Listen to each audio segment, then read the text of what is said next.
pitjor, i doncs tenim una mini explotació d'autoconsum. Quantes cabres? Potser són 10 o 12, depèn. Bueno, és autoconsum més que res.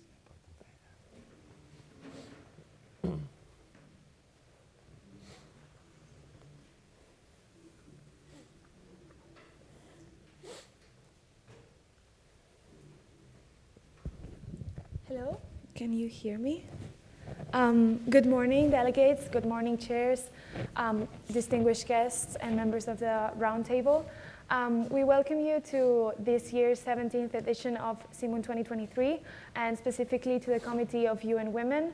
All of you 27 delegates are going to be debating on very important and pressing issues during these following 3 days. And we believe that there was no other better way to start than inviting some experts and some people that really know about these topics to give you some insight and some words about their experience and their knowledge. First of all, you know that CMUN has always been debating and promoting discussions around the role of women and the importance of the involvement of women in all areas of society. One of the topics that you will be discussing this year during these days is the inequalities on the global agroindustrial sector, specifically in the role of women in the rural areas around the world, and how the presence of women is decreasing and is worryingly for all the communities here in Spain, in Catalonia, and also in other countries around the world. So this is a topic that is intergenerational and is multidimensional. So it can be tackled from different ways, and you will hear some words that will show you how important this topic is and different ways that you can tackle it in your debate. So let me introduce these fantastic guests that we have here today. Right next to me, we have Ms. Alejandra Safa, who is an expert in gender and development from the FAO of the UN. And then we have Mr. Dirk Madriles, who is representing Neus Monllor, Agro-Social Consultancy, and he's also a member of Xarxa pel Relleu Agrari, an agricultural generational renewal joint working group. Then finally we have Mr. Ramon Tomàs, who is a student from the Escola Agrària Farràs del Departament d'Acció Climàtica, Alimentació i Agenda Rural from the Generalitat de Catalunya, and they will give you some of their insights on this topic so that you can use them for the following days and your final draft resolution. So without further ado, I give the word to Ms. Alejandra Safa. A round of applause, please.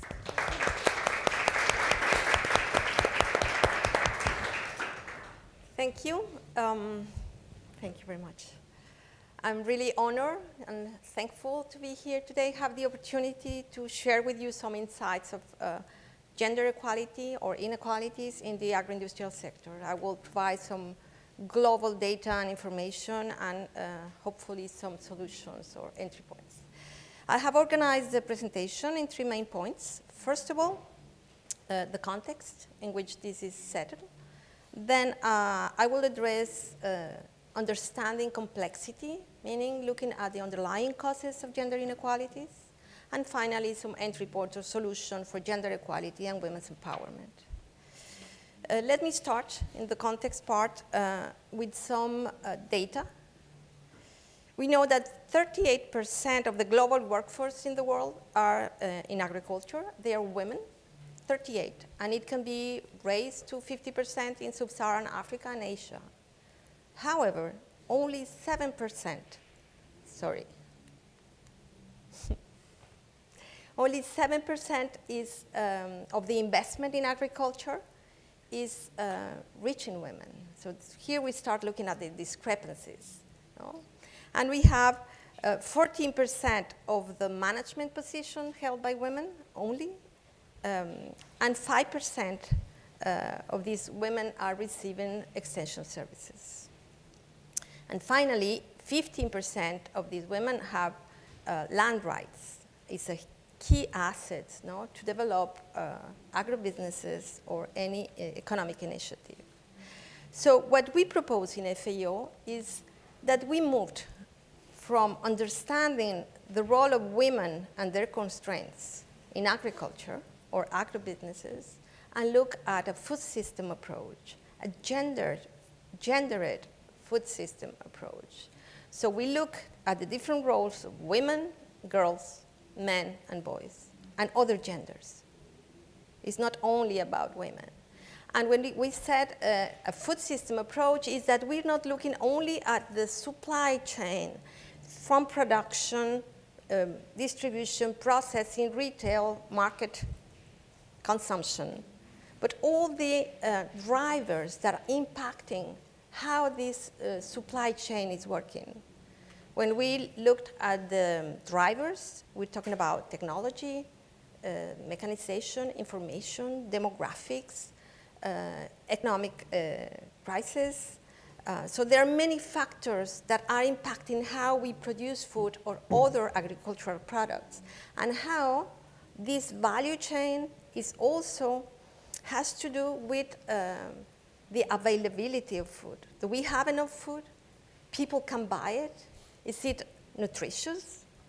And what are the behavior of the consumers? Are they aware of what they have in the table? What are their choices? So it's not just looking at having an agribusiness or produce some agriculture product, but it's looking at the outcomes, what we are producing in terms of wealth, welfare, livelihoods, gender equality, and the environmental impacts. All this is based, or it has an influence of all the structural gender inequalities will be merged with all this functioning of the food systems, and will impact from the individual to the household and the institution levels in the formal and informal ways. So until now, we have food systems that produce a lot of food, enough for everyone. The issue is how we distribute it. But now we are facing a constraint in terms of having enough food for everybody because of the demographics. No? This is one of the drivers.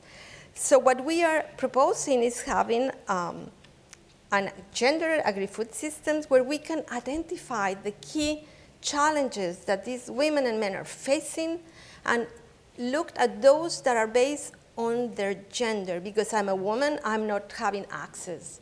Because I'm a woman, they expect me to do this or that. And what about my expectations? What about my desires? And the distribution of rights.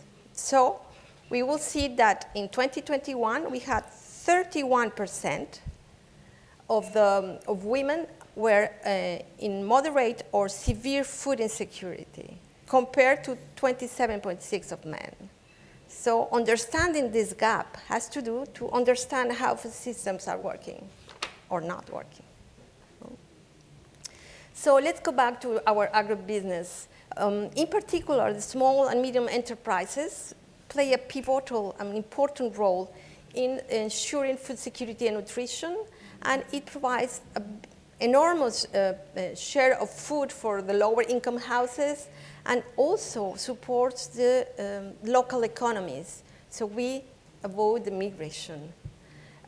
So women entrepreneurs represent 1 in 3 growth-oriented entrepreneurs active in the world. 1 in 3, so it's important. And they create a lot of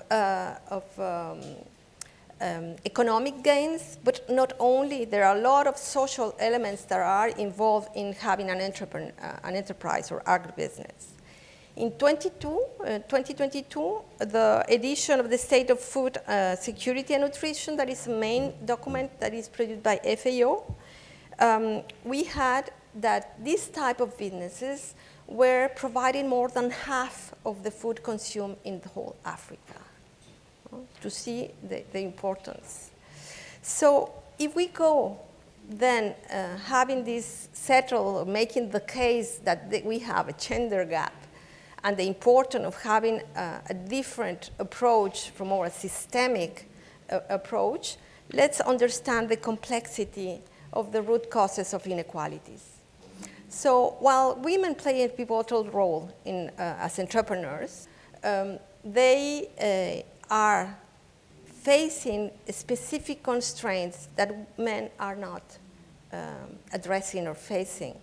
So what we looked at is two main concepts or pillars to analyze the root causes. First of all, we look at the access to productive resources, that we are talking about assets, land, water, forests. We look at the agricultural services, extension, and all the technical know-how. And the other pillar or element has to do with financial services, credit, insurance. So with these three elements of accessing these resources will make a huge difference. But here we have an enormous gap. But access to resources is not enough. We used to work for many decades saying women need to have equal access. Well, yes, but also we need agency, power, so we can have the skills to bring to reality our dreams, our enterprises. We need also to have self-confidence, to have the bargaining power with all the contract farming and all the value chain or supply chain actors. And we need the decision-making power. Once I asked, what will you do? Well, this rural woman said, I never thought I will have the choice to decide what I will do. So this agency is fundamental to make a change. Let's go to some examples. Let's go deeper. So we have these structural knots of inequalities.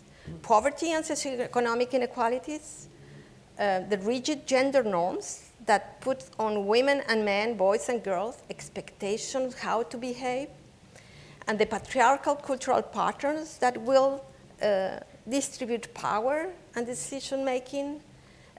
So this is concentrated in mainly male actors. How this translates to agribusiness? Well, agribusinesses that are run by women often are small scale, they are household-based or low profits. They produce 1/3 less than those that are run by men globally. This can trap women in this low productivity cycle because they will not have enough capital to continue.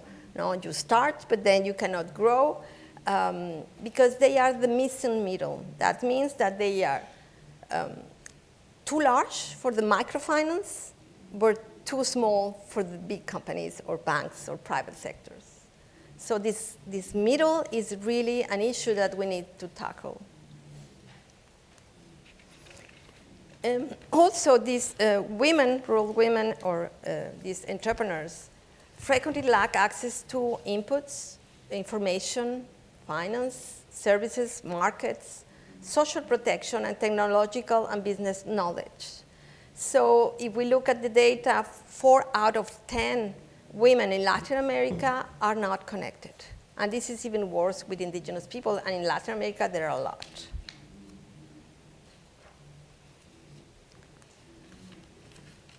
They also have limited access to decision-making and leadership positions. In Latin America, they occupy only between 3 and 5% of management positions in the agroindustrial sector. So a main issue that is also global is the workload of women. They are doing a work that is unpaid. That could be equal to $12 trillion per year, or 11% of the global GDP for the year 2025. So it's enormous, the work that we do that is not paid, but it's also invisible. How this translates to the agroindustrial sector? We see that in small businesses in Ecuador, the most important factor explaining the low productivity of these companies are because of women time dedicated to other activities that include domestic and care work. So there's a lot of evidence that explains that multitasking has an effect on the performance of these businesses. So let's also look at the different interrelation of these factors, of this data. There is observing the association between levels of education and entrepreneurship. We know that it might be some cases that we have a negative relationship between education and the businesses regarding women. How does this work? Well, women with low levels of education find, and that are poor, find a good way to get some income from their activity. If we look at fisheries, they are in all the post-harvest processes. You know, the fish arrives and they are ready to get the fish, processing, smoking it with salt, and then they transport it to the market, sell it. So they have a huge activity in the post-harvest processes as entrepreneurs. But when we looked at the performance and innovation part, this is managed or dominated by women with higher levels of education. That means that for these educated women, entrepreneurship and businesses that are innovative and performant give them a good opportunity. You know?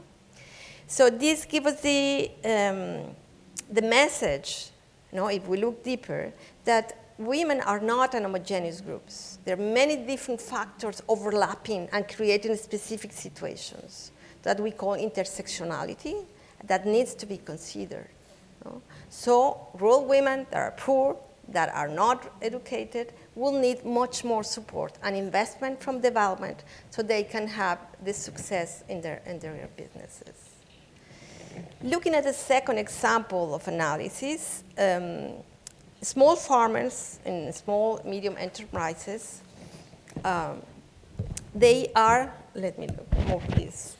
Sorry, I need the glasses, but then I don't. So.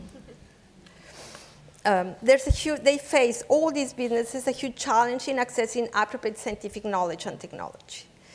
So, but there is a constraint in terms of the supply and the demand side of adequate, because they are not linked. Let me explain that. In the supply end, meaning we offer technologies, we offer innovation. Yesterday, I heard from some of you, we need to create, to innovate. Well, it is often creating innovation and technology without acknowledging what are the needs of these women and men. No? Separated from the reality and the main challenges these people are facing. And from the demand side, many rural women and men or entrepreneurs are not aware that there are some innovations, technologies, or information that is available. They are not given the credit of what they do know and do well. No? So we need to look at the linkages between who is doing the innovation, the research, the technologies, the needs of these people, and the know-how that traditionally has worked. No? And finally, a third example is the relationship between the gender-specific support for entrepreneurship and the number of women-led enterprises.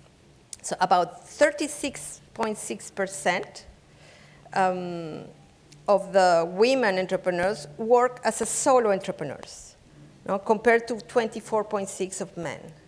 That means that the proportion of entrepreneurs who are female, that are women, will increase if there is an overall well-perceived activity for women.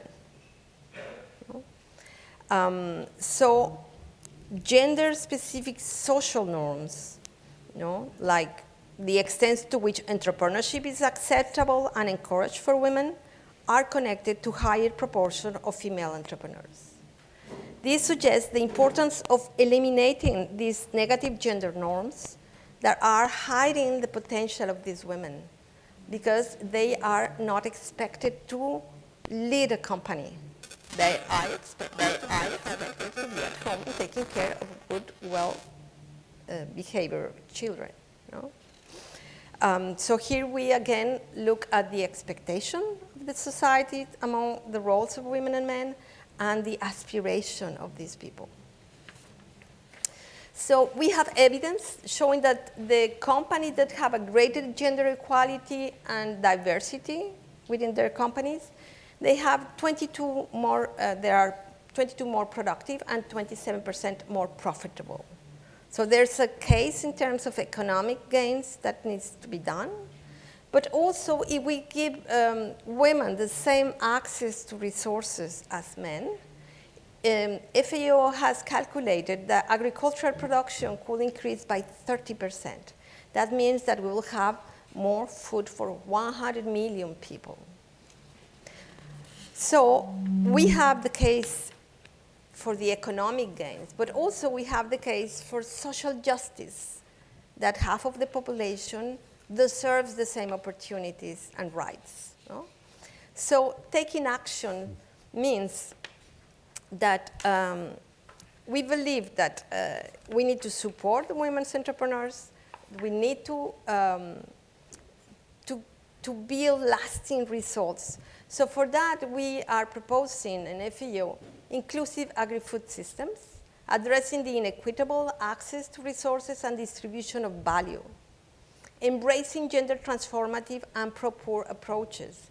And gender transformative, I'm saying challenging gender norms that are hiding women's and men's potential, to give the same opportunities and recognize the intersection factors that are distributing the power and the rights unequally, enhance innovation and digitalization to be environmentally aware, but take into consideration the work that is already done and the needs of these people, and invest in human capital and decent work. And finally, this cannot be done via only one organization or one country. We need to build synergies, achieve accelerated agricultural growth, share prosperity, improve livelihoods, resilience to climate change, and just be guided and complete our agenda on sustainable development goals, leaving no one behind. Thank you.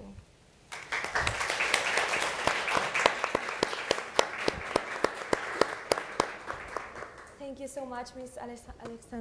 Alejandra Safa, for your instructive and very insightful words. I'm sure that all the delegates took notes of your intervention and that everything will be very useful to further discuss in the debates.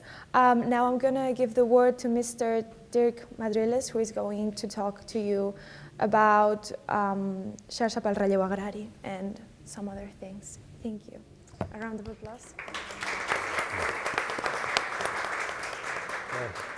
Good morning. Thank you all very much for having me here today. So Alejandra has shown us a lot of things that happen from the gender perspective in the agri-sector all around the world. And what I can speak about today is more referred to Catalonia and to the European context. This is important to explain because the role of women is very different if we are speaking of businesses led and run by women, or women working as workforce in the agri sector overall. So I will begin with introducing myself. I'm a farmer in Castellterçol in Moianès, and we are a team of 2 persons, a young girl and me, and we are running an organic sheep farm. We have care of the fields where we graze the sheep, and we raise up lambs to sell organic lamb meat. On the other hand, I am part of a professional network. We are dealing with generational renewal. This is how activities or farmers that get retired are replaced with young farmers. There are mainly 2 ways to enter the agricultural sector. In one hand, we have sons and daughters that take over the family businesses. This way to enter the sector we name the traditional profile. And on the other hand, we have newcomers or people without family agricultural backgrounds that are interested into beginning new businesses in agriculture. And so it is important to understand the differences between the two profiles, because the backgrounds of investment or facilities or education related to starting or taking over that businesses is very different. Nowadays, and this is a great challenge also for the future, the agricultural sector finds their replacement through people that is not coming from that sector. So, above all, new entrants to the agricultural sector. In our research, we have found the following data or tendencies regarding women in the farming systems. A lot of our results are comparable to overall data and numbers, but there are also, in some aspects, very great differences if we are looking at rich countries or poor countries. So, generally, in Catalonia, 1/3 of young farmers, understanding young farmers as people younger than 40 years old, 1/3 are women in Catalonia. And this has increased for 5 points, 5% in the last 5 years. We are expecting that this tendency will continue growing in the next years. We have young farmers with traditional backgrounds and young farmers without, coming either from the countryside or rural areas, or also from the cities. In this second profile, without agricultural family backgrounds, women account for 50% of all businesses. In comparison, in traditional farms, we only have 1/3 maximum of businesses led by women. How do women-led businesses enter into the agricultural sector?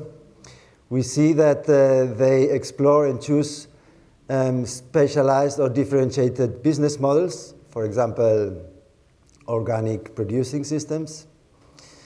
Also, there is a higher proportion of women leading businesses that process and transform. They choose high added value business models. And also we have found in our research that they are able to have a greater variety of income sources. We would expect to have the normal income sources like vegetable or agricultural produce, livestock produce, but in Catalonia there is a greater proportion of women-led businesses that also expand their income sources to tourism or gastronomy or handicrafting. One very new data I can tell you, I don't know if you know the Catalan Shepherd School. It is the Shepherd School in the Pyrenean Mountains, where young people follow the course during 1 year. For the first time ever in this year 2023, there are more women interested in entering this course than men, after 15 years of experience. So, in conclusion, I think we are seeing how it is important to understand that the future of agriculture in our near context, in Europe, Catalonia and Spain, has to do with gender perspective.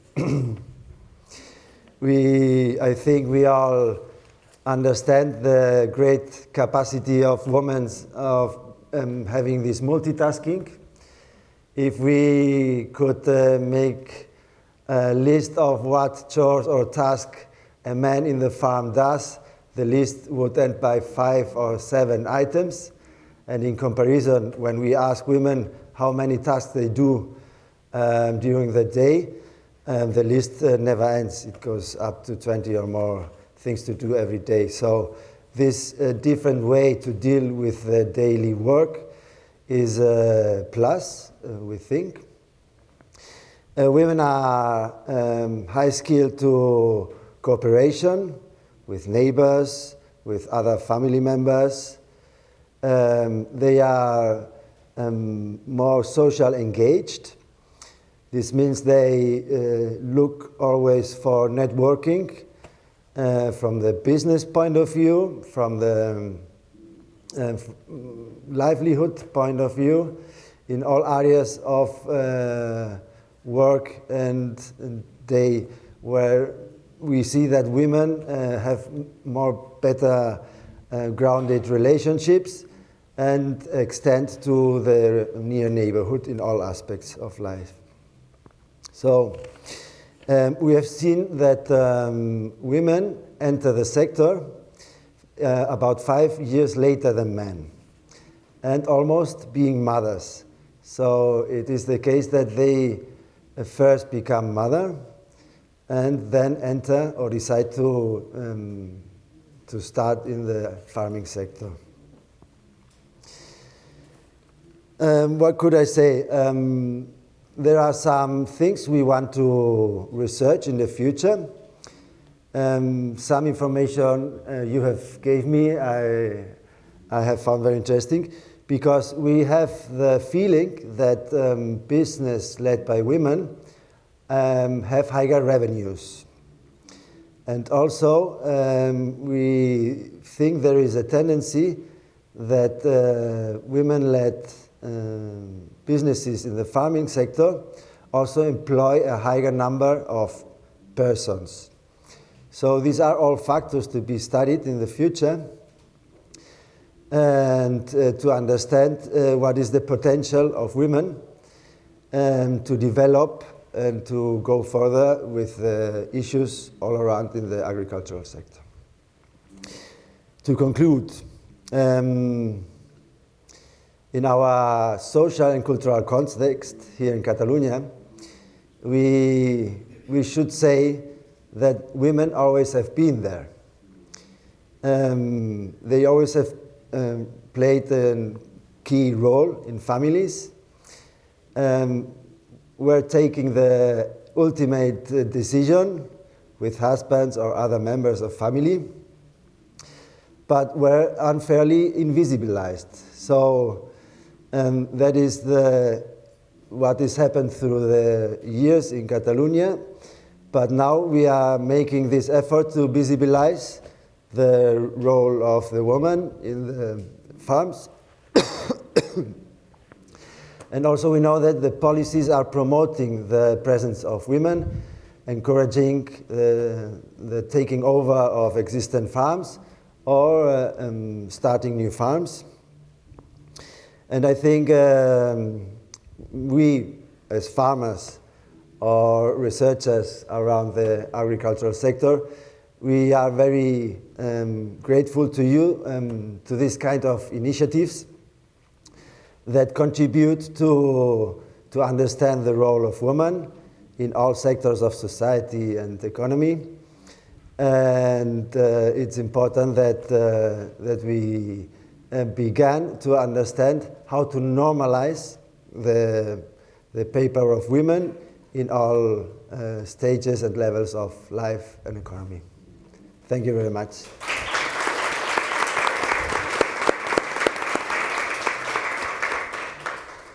Thank you so much, Mr. Dirk Madriles, for your experience and your knowledge, and for bringing us closer to the situation in the agro-industrial sector here in Catalonia and in Spain.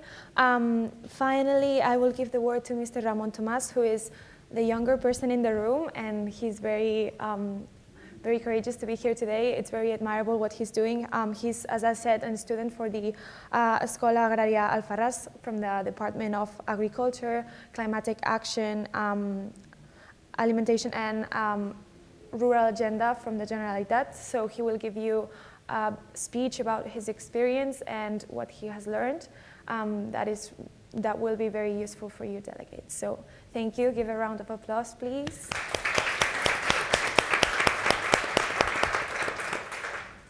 Well, good morning. Thank you very much for having me here today. My name is Ramon Tomás, and today we'll talk about women in the agricultural world, and from this perspective of the agricultural formative centers in Catalonia, specifically the Escola Agraria del Farràs, where I study.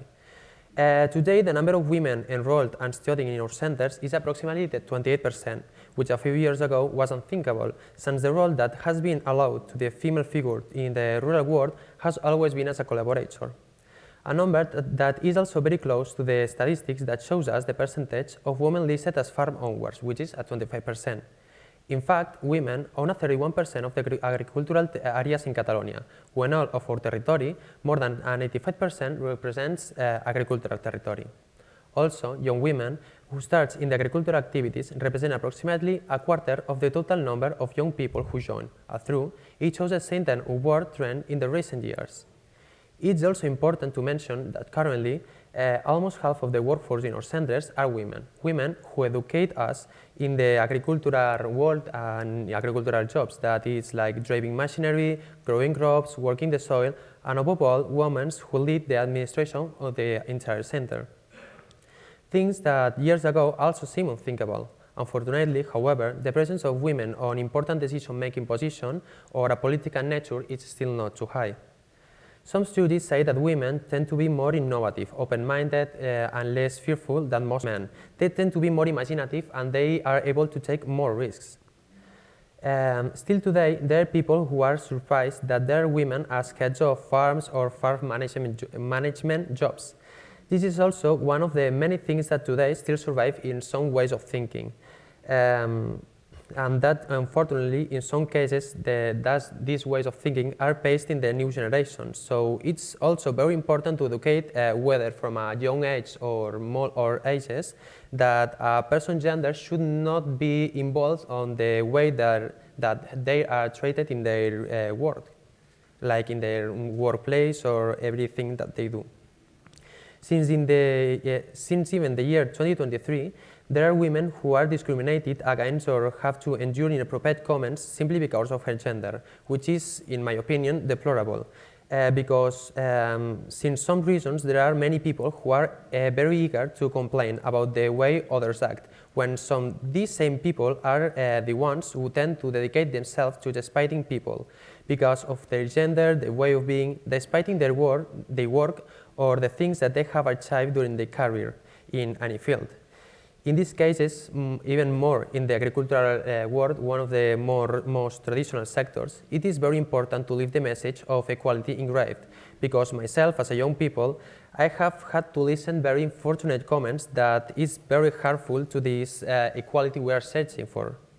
Fortunately, I can say that in Escoles Agràries, we have the pleasure of having teaching teams very prepared for our training and education, and completely open-minded to all types of students, since we can be proud of these women who work for us to have the best education, and also for those who work for our well-being at the center. Above all, also our fellow students who favor this integration to the female figure in the rural world. I have had the pleasure of being able to study together with three women, very capable of doing any job that a man could do. Two of these three women are owners of their own farms, and they are also the ones who do the field work just as well as a man could do it. I believe that we are making more and more progress in a society that searches for equality, and we still have challenges ahead, such as wage gap, the ceiling glass, or the family constellation. It is very important to continue working together to overcome these challenges, because when a woman advances, no man retreats. And I think it's very important to don't let people that have like types of thinking that is like most retrograde that the way we think, because this type of people is that don't let us advance to this equality that we're searching about. I think this is all. I don't know if I have talked too too fast, but this is all. Thank you very much.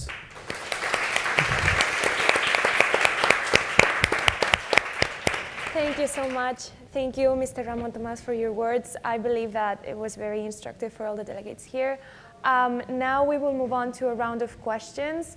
I encourage you to take this opportunity to ask our fantastic guests, because they will be able to solve your doubts better than anyone else.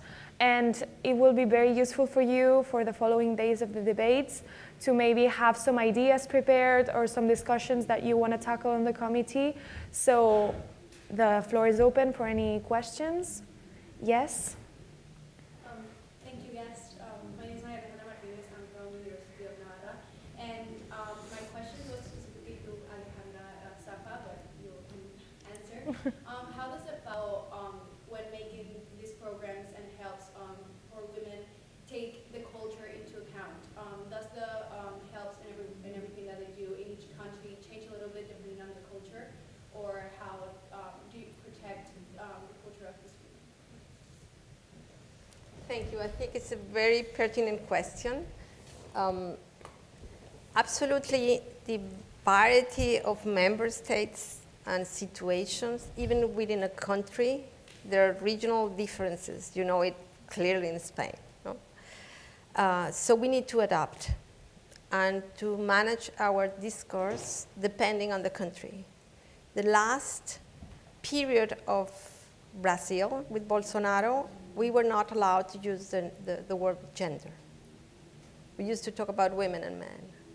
In Saudi Arabia or Egypt, in the Near East, we manage the discourse in a way that we say things without putting concepts that might be put uncomfortable. Then there is this political part that we need to take care. And then there is the strategy, how you go in the field to work with all these cultural differences. And there are techniques, there are tools like the Dimitra clubs or the radios that we have with stories, or we have also the farmer field school. So these all methodologies are community-led. So there are people, and they name their leader and facilitator, and we provide content in terms technical content. But they need to process it and discuss it. These are participatory tools, no? So they can adapt according to the culture. But we put the global principles of equality, of human rights approach that can lead in the different rhythms and forms of how we proceed with the change. We pass from women in development to gender equality. These are approaches from the 70s. I was there already. No. And now we are promoting in all the gender policies in the UN towards a gender transformative approach. And this is going deeper in challenging the gender norms and the structural causes of gender inequalities. And depending on the context, you use this tool or this other so you can reach out and create together with men, because changes will not happen without them. And if we want to be inclusive, then there are also all types of people and options that needs to be taken into account. From my point of view and my experience, for example, to take into account this cultural background is very important. I remember one example regarding the transmission of a farm where the owners were too old to continue.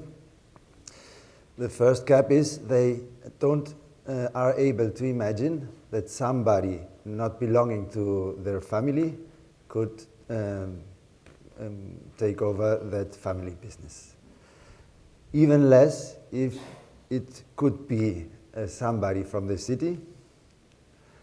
And worse, or even less, they can't imagine that this could be a girl or a young woman to start or take over that farm.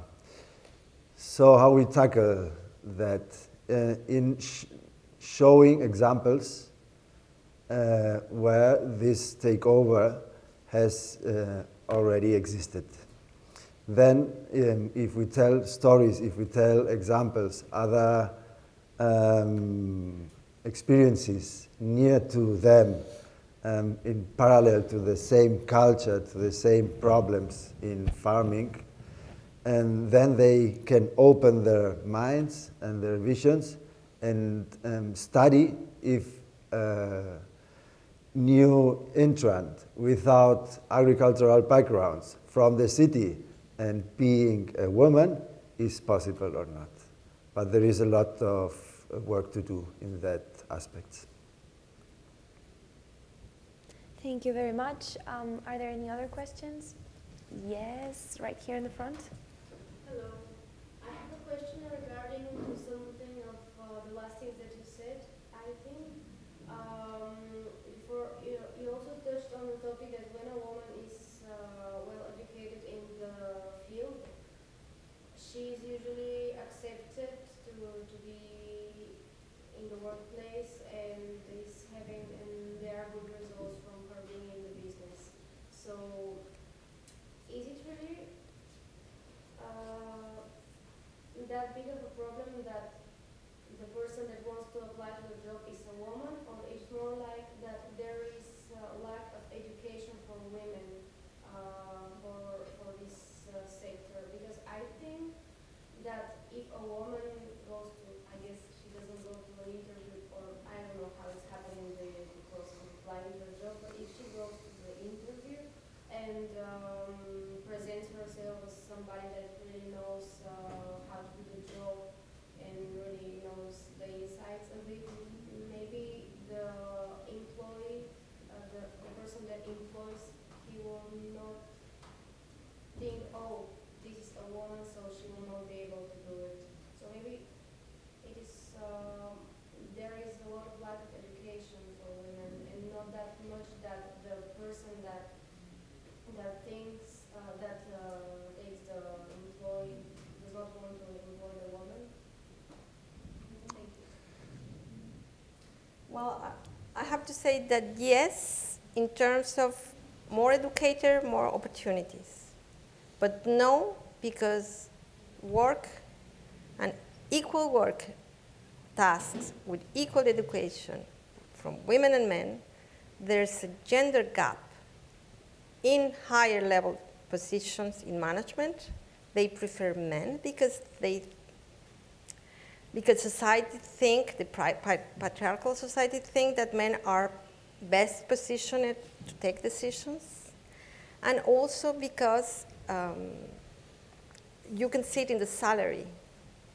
They can do the same work, but they are paid, women are paid less.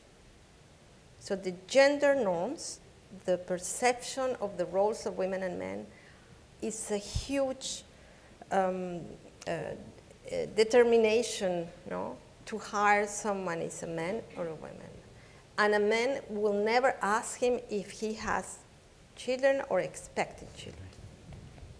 So yes, there's a huge difference because of the gender.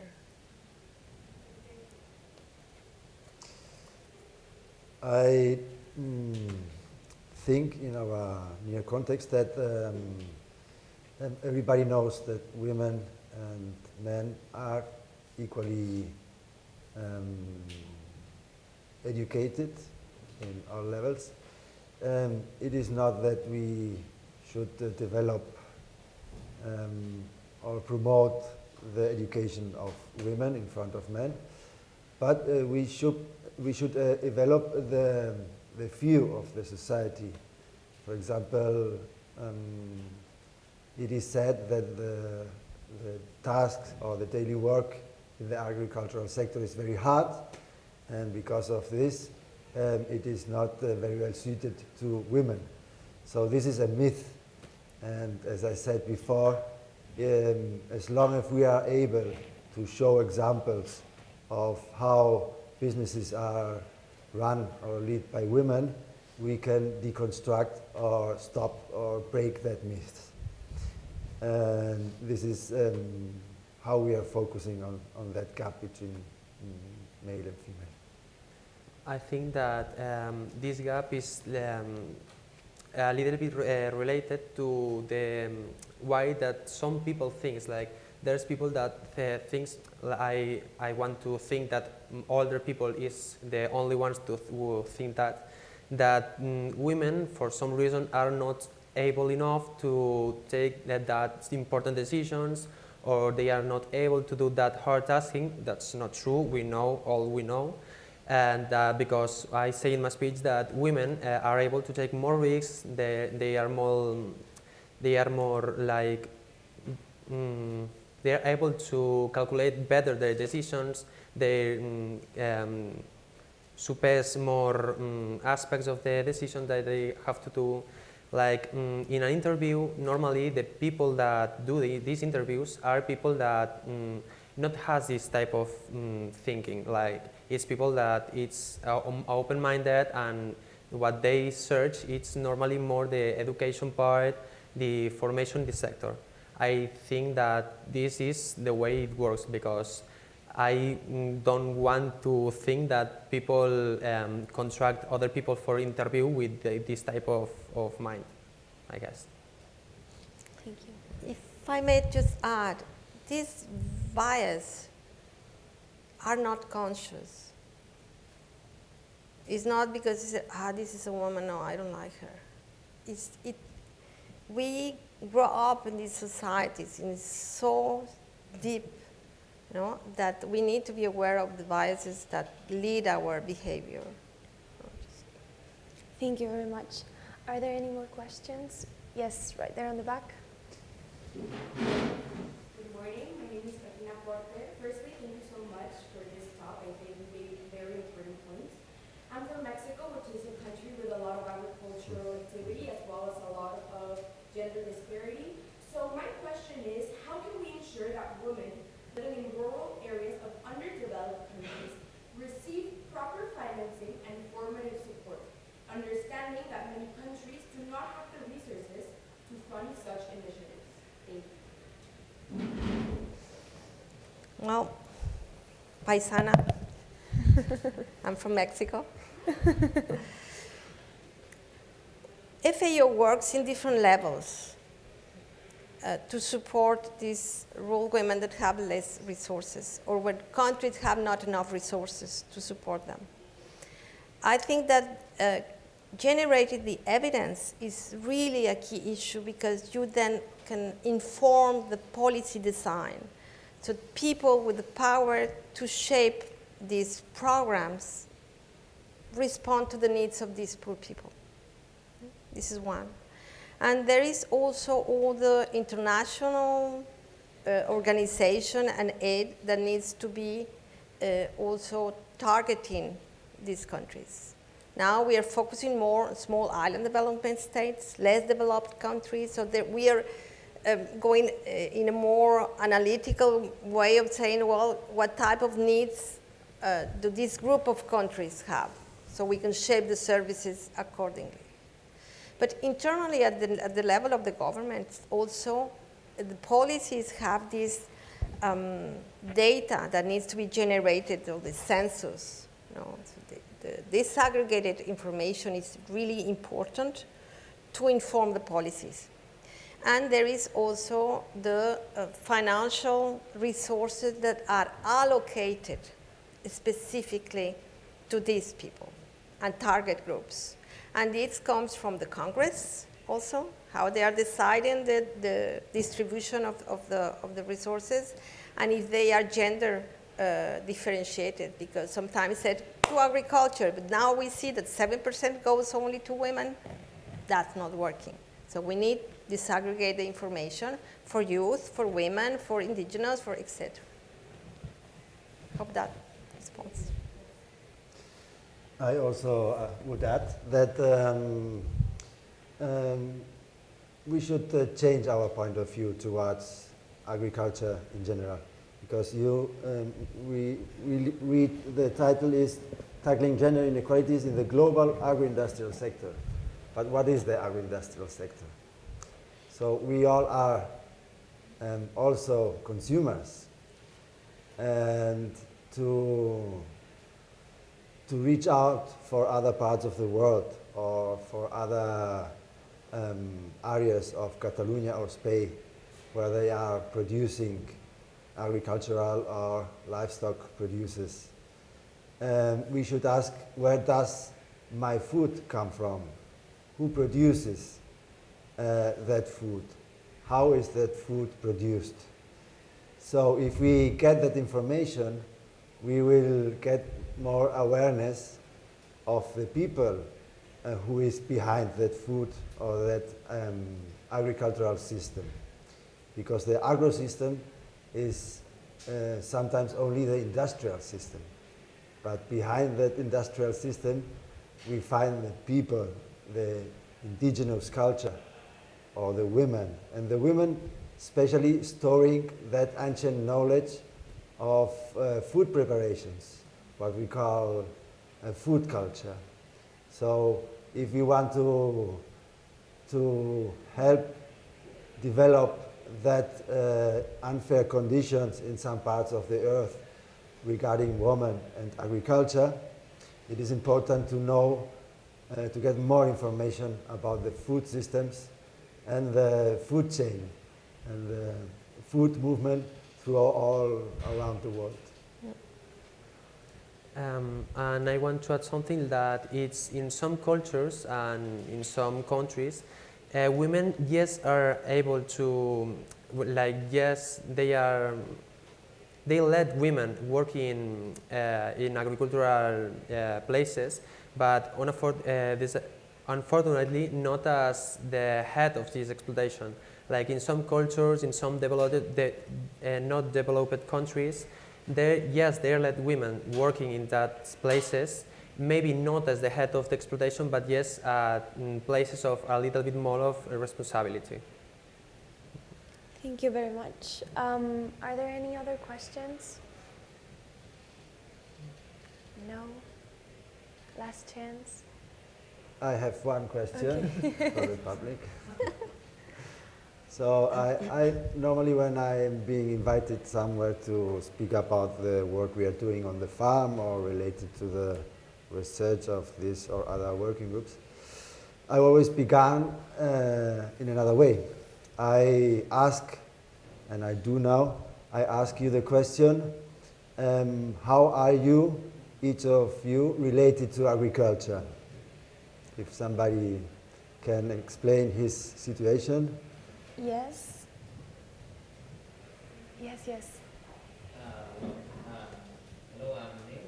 I'm from a little village from Tarragona, and my family, my maternal and maternal families are from agricultural sector, and my father works full time in agricultural sector in hazelnuts, and my mother works in another type of work not related with the farming, and they live from the countryside, and Okay. I don't know what I'm expecting to explain. Okay. And you, I think you raised your hand. Yes, I was just going to say that, well, I'm from Venezuela originally, but I have lived in Spain for the past 5 years, and I just wanted to point out how my view in agriculture has changed since I came to Spain, because Spain takes a lot of pride in their agriculture and all of the places that they provide, and how in school they taught us a lot about agriculture and how important each part of Spain is for all the sectors. And as you guys said, we all are consumers, so we are all linked to agriculture. And as you said, many times we go to the supermarket and we don't remember that every little thing comes from one person, or like 100 people had to work to get that apple that you're going to buy. So I just wonder that Spain really helps young people understand the importance of agriculture, and especially in each region of Spain, because they take a lot of pride in each region about how the agriculture is made. Okay. Thank you. So you will agree with me that you are only two persons from maybe 50 or 60, but this has changed a lot. In 1 or 2 generations before us, everybody was related with agriculture. And I want you to be aware that this is not a minority. We have to change our point of view, because we are eating 3 times a day. And we are, as older or younger generations, as farmers or future policymakers, all related to agriculture. So I encourage you to continue on exploring what means food systems, what means gender inequalities, what means industrial agri-food sector, what means food security and climate change. So thank you very much for giving us this opportunity to share our thoughts and experiences with you. But I encourage you to do a lot more exploring in these areas. Thank you very much.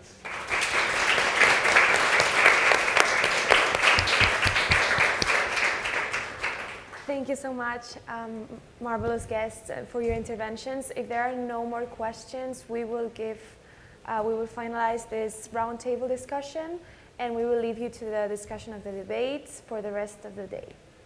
Any other questions? Oh, yes. Oh yeah, for sure.